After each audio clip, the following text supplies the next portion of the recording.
Welcome to CAM Look, your daily dose of the Cincinnati Art Museum. Each weekday, a staff or volunteer will be sharing an object from the permanent collection and posing questions for discussion.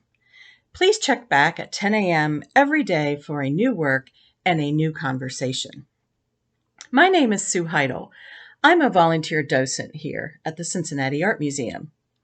Since this is the week of Thanksgiving and our minds might be focused on family and food, I'd like to introduce you to a piece of furniture typically used in the dining room or living room called a sideboard.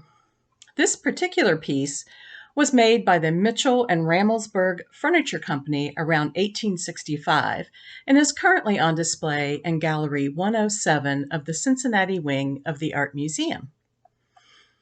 This furniture company had a showroom in Cincinnati, Ohio, and boasted over 80 woodworking machines powered by steam, which was state-of-the-art technology for the time.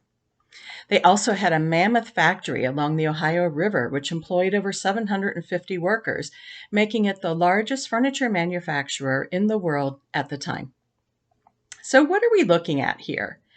I introduced this piece as a sideboard, but if you said buffet, server, credenza, cabinet, or even console, you are also correct. The fact is, shops and furniture manufacturers use all sorts of names for this type of piece, nearly interchangeably. This particular piece was carved in the Rococo Revival style, which is a romanticized effort to reconnect people with nature and land. As soot and smoke filled the city, people longed to commune again with nature and beauty, hence the decorative carvings outlining this piece. So what is it made of? The wood is white oak, the countertop is marble, and the two large oval pieces right and left of center are mirrors. There are decorative accents of animal horn on the stag at the top of this piece as well.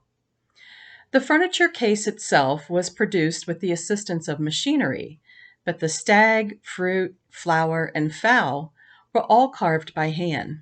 It may interest you to know that during the late 1800s, Cincinnati was a mecca of furniture carving schools and drew in teachers and students from various cities and countries. As I previously mentioned, a sideboard may also be called a buffet. Historically speaking, buffets were first used in Sweden to lay out big spreads of food and drink, which you might know as a smorgasbord. The concept of buffet tables caught on in France and then spread throughout the rest of Europe and eventually making their way to the US. A variation of the sideboard is something called a hunt board, which, given that we see a stag head at the top of this piece, could be how this piece was used. A hunt board was designed for hungry hunters to stand around to eat from after finishing a long day's hunt.